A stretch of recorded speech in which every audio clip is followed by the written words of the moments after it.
Salam sejahtera dalam kasih Tuhan kita Yesus Kristus. Hari ini saya akan mengajak kita untuk lihat satu bagian firman Tuhan yang terambil dari Kejadian pasal yang ke-6 ayat 1 sampai yang ke-9. Demikian firman Tuhan. Ketika manusia itu mulai bertambah banyak jumlahnya di muka bumi, dan bagi mereka lahir anak-anak perempuan, maka anak-anak Allah melihat bahwa anak-anak perempuan manusia itu cantik-cantik, lalu mereka mengambil istri dari antara perempuan-perempuan itu, siapa saja yang disukai mereka. Berfirmanlah Tuhan, rohku tidak akan selama-lamanya tinggal di dalam manusia, karena manusia itu adalah daging, tetapi umurnya akan 120 tahun saja. Pada waktu itu orang-orang raksasa ada di bumi, dan juga pada waktu sesudahnya, ketika anak-anak Allah menghampiri anak-anak perempuan manusia, dan perempuan-perempuan itu melahirkan anak-anak bagi mereka. Inilah orang-orang yang gagah perkasa di zaman purbakala, orang-orang kenamaan. Ketika dilihat Tuhan bahwa kejahatan manusia besar di bumi, dan bahwa segala kecenderungan hatinya selalu membuahkan kejahatan semata-mata, maka menyesalilah Tuhan bahwa Ia telah menjadikan manusia di bumi, dan hal itu memilukan hatinya. Berfirmanlah Tuhan, aku akan menghapuskan manusia yang telah kuciptakan dari muka bumi, baik manusia maupun hewan, dan binatang-binatang melata, dan burung-burung di udara, sebab aku menyesal bahwa aku telah menjadikan mereka. Tetapi Nuh mendapat kasih karunia di mata Tuhan. Inilah riwayat Nuh. Nuh adalah seorang yang benar dan tidak bercela di antara orang-orang sezamannya, dan Nuh itu hidup bergaul dengan Allah. Hari ini kita mau memulai renungan kita. Mengapa orang-orang di zaman Nuh itu begitu jahatnya? Besar kejahatannya, firman Tuhan katakan. Bahkan dalam perjanjian baru kita dapatkan berulang kali firman Tuhan katakan bahwa kejahatan manusia di akhir zaman sebelum kedatangan Tuhan yang kedua kali, kejahatan mereka akan sebesar kejahatan orang-orang di zaman Nuh. Kenapa kok mereka bisa menjadi orang yang begitu jahat? Yang besar kejahatannya, firman Tuhan katakan. Hari ini saya akan mengajak kita, paling tidak kita akan mendapatkan 3 hal yang bisa menjadi penyebab mereka menjadi orang yang begitu jahat, bahkan jahat di mata Tuhan. Yang pertama adalah kita dapatkan bahwa orang-orang di zaman Nuh, mereka tidak lagi menghormati Tuhan di dalam pernikahan mereka. Ini dapat kita lihat bagaimana mereka mencari pasangan mereka menuruti keinginan nafsu mereka saja. Mereka hanya mencari sekedar penglihatan fisik. Mereka melihatnya cantik-cantik, dan kemudian mereka juga mencari pasangan hidup mereka sesuai dengan apa yang mereka suka. Mereka tidak menggumulkannya di hadapan Tuhan untuk mereka boleh mendapatkan yang terbaik dari Tuhan. Mereka tidak melibatkan Tuhan di dalam mereka mencari pasangan hidup. Itu yang pertama, di dalam pernikahan yang tidak menghormati Allah. Dan yang kedua adalah di dalam pernikahan mereka tidak melibatkan Tuhan untuk memberkati mereka. Artinya mereka, kalau kita pakai istilah sekarang ya samen laven atau kumpul kebo. Mereka tidak lagi melibatkan Tuhan di dalam kehidupan mereka, di dalam pernikahan mereka, di dalam mereka menikah. Mereka tidak melibatkan Tuhan untuk memberkati mereka. Ini adalah hal yang penting yang harus kita perhatikan, terutama anak-anak muda yang mencari pasangan hidup baginya. Dan orang tua juga perlu mengingatkan anak-anaknya untuk mereka mencari pasangan hidup sesuai dengan apa yang Tuhan tetapkan, yaitu mencari pasangan hidup sesuai yang Tuhan kehendaki. Yang pertama tentu seiman. Dan bagaimana ada pergumulan pribadinya di hadapan Tuhan, supaya dia boleh mendapatkan yang terbaik yang Tuhan telah sediakan bagi dia. Dan bagaimana di dalam pernikahan dia harus mendasarkannya di dalam Tuhan. Bagaimana Tuhan memulainya dengan memberkati. Jadi tidak boleh dilupakan hal itu. Dan yang kedua kita dapatkan bahwa mereka tidak lagi menghormati pernikahan itu sendiri. Karena apa? Kita melihat mereka mencari pasangan mereka sesuka mereka. Bahkan mereka berganti-ganti pasangan. Terjadi perkawinan campur. Artinya di dalam kehidupan pernikahan mereka ada banyak hal yang tidak benar terjadi. Perkawinan campur, ganti-ganti pasangan, terjadi percabulan, perzinahan, seks bebas dalam hidup mereka. Rumah tangga dirusak sedemikian rupa. Inilah cara iblis untuk menghancurkan umat Tuhan, menghancurkan keluarga dengan cara-cara demikian yang harus kita ingat, yang harus kita jauhkan dalam kehidupan rumah tangga kita. Inilah yang pertama kita dapatkan, kenapa terjadi kerusakan dalam kehidupan umat Tuhan.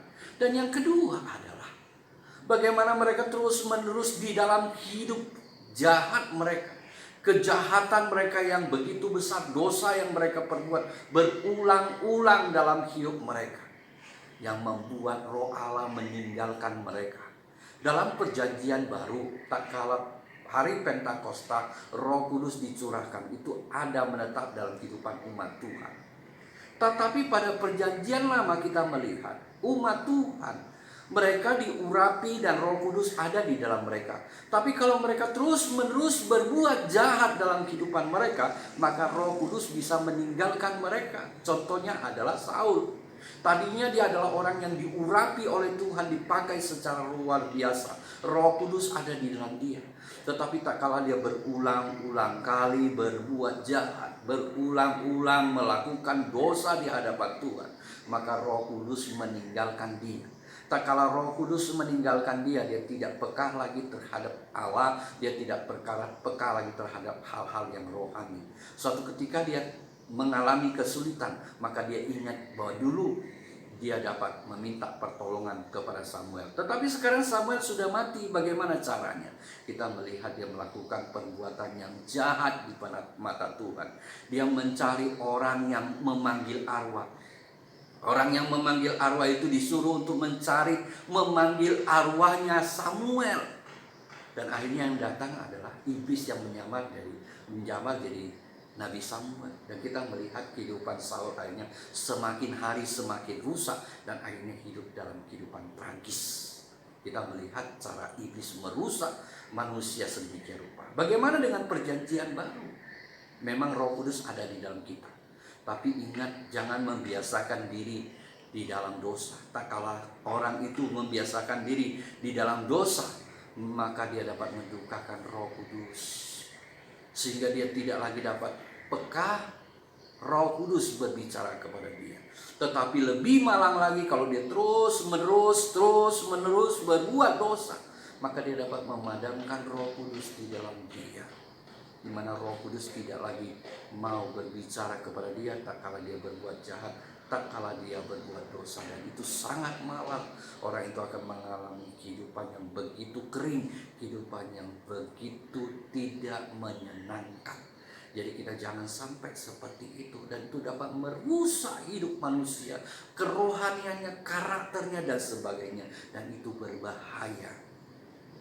Dan yang ketiga, kenapa kok mereka bisa menjadi begitu jahatnya?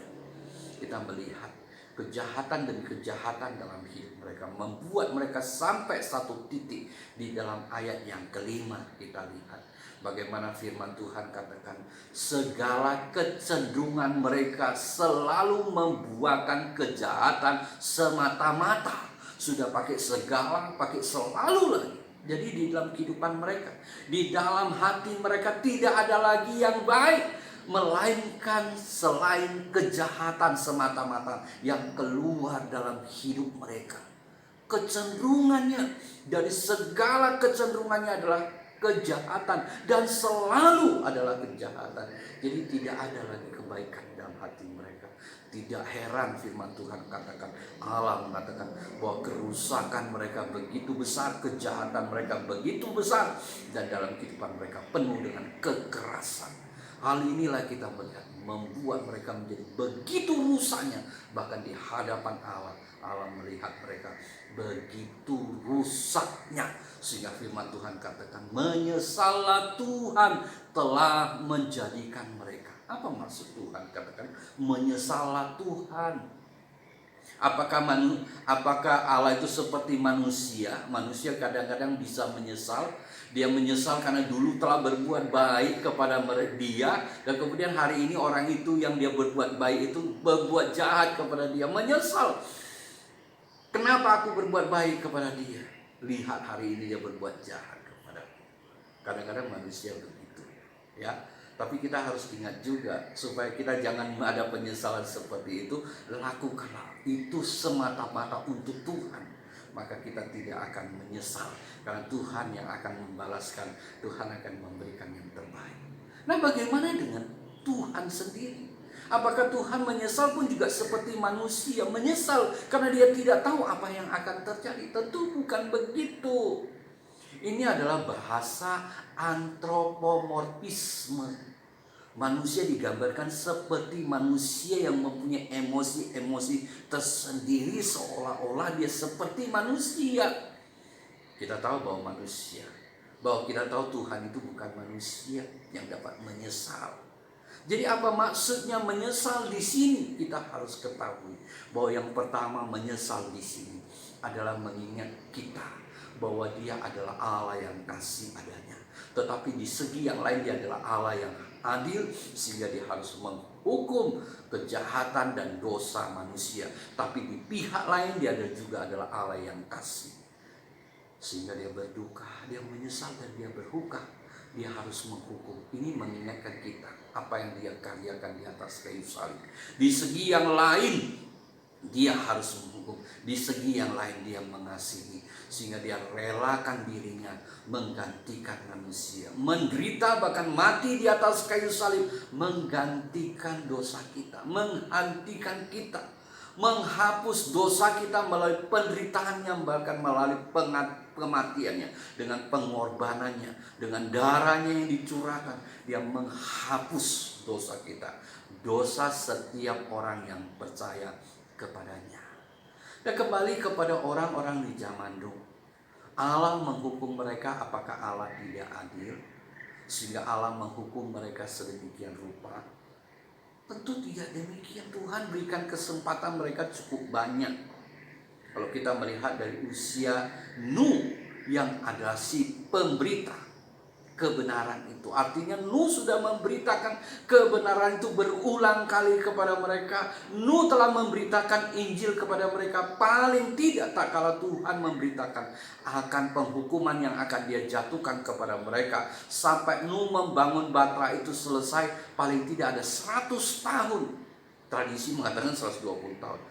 Paling tidaklah 100 tahun Nuh memberitakan kebenaran, Nuh memberitakan Injil kepada mereka, untuk mereka bertobat dan kembali kepada Tuhan, masuk ke dalam berat Batra untuk mereka mendapatkan keselamatan.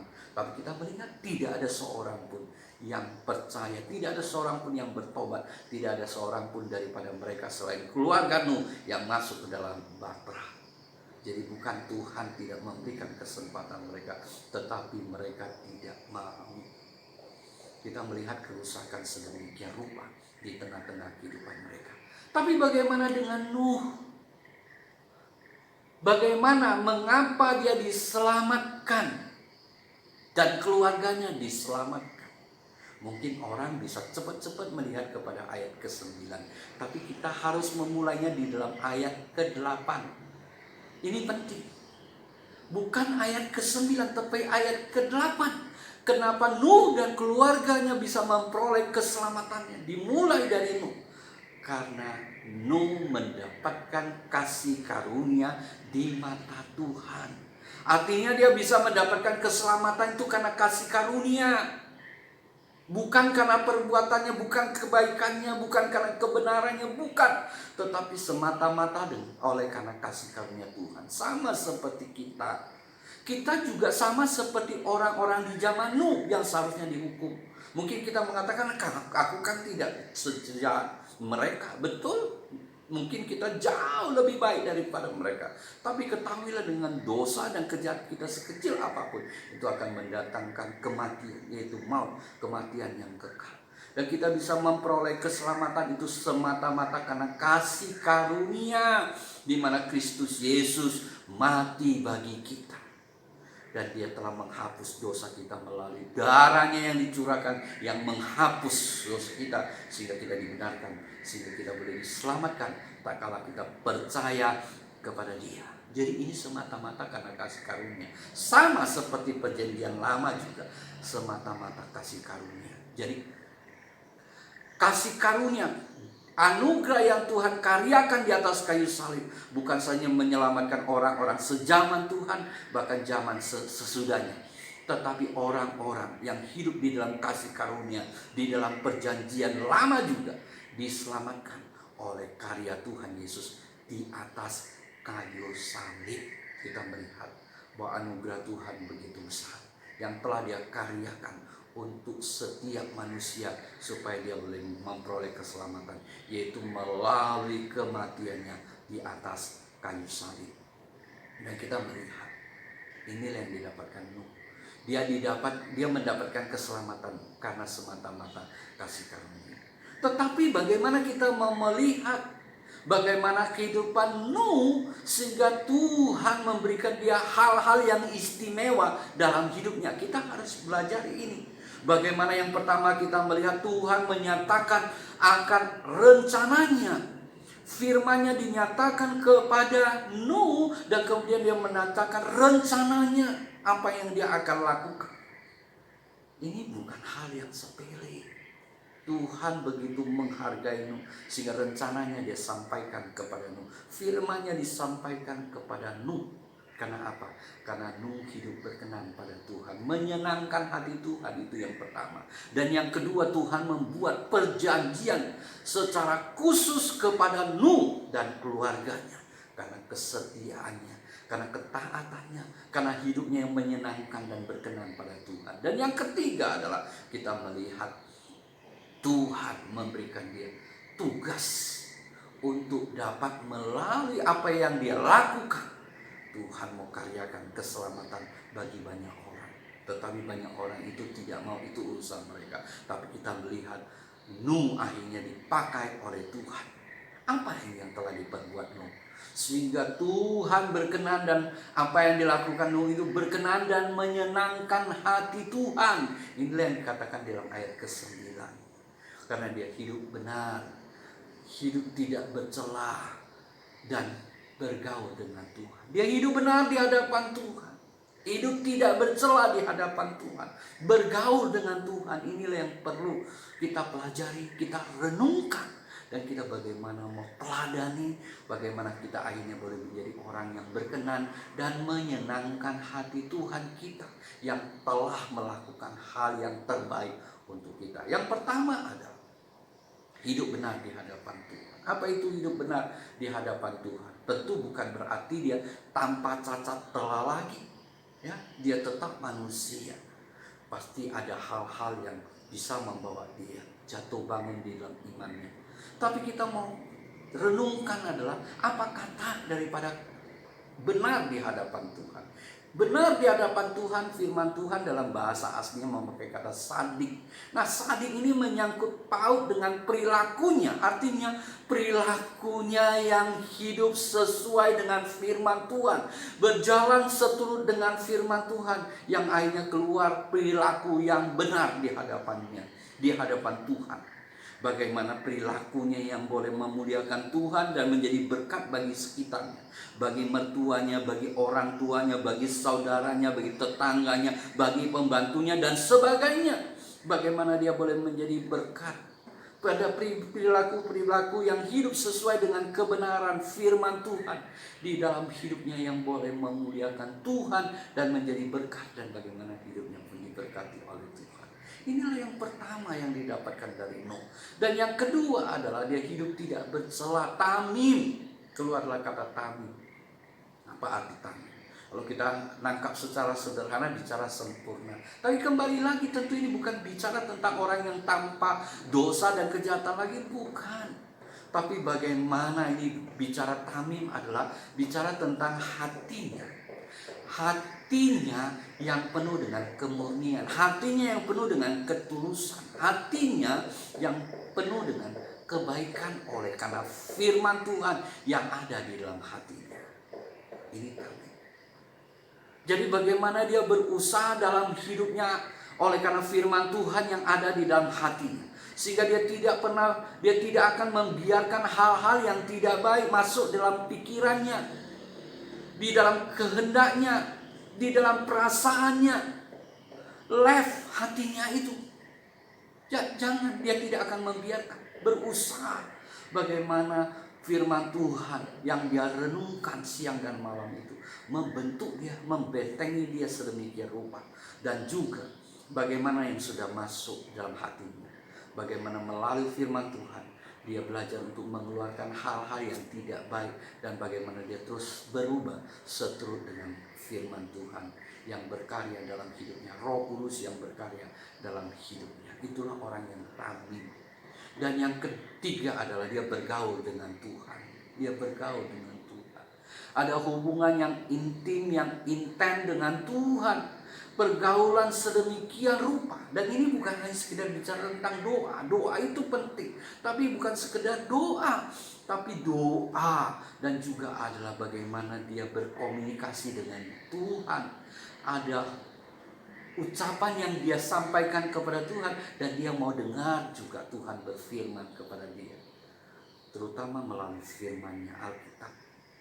Bagaimana membentuk dia semakin dekat dengan Tuhan, sehingga dia peka dengan Tuhan, dekat dengan Tuhan, dan hubungan yang begitu manis, sehingga itu memberikan kekuatan kepada dia menghadapi segala pencobaan, sehingga dia boleh menang terhadap pencobaan. Ada kesulitan, ada masalah dalam hidupnya, tetapi dengan pertolongan dan kekuatan daripada Tuhan, dia akhirnya memperoleh kemenangan.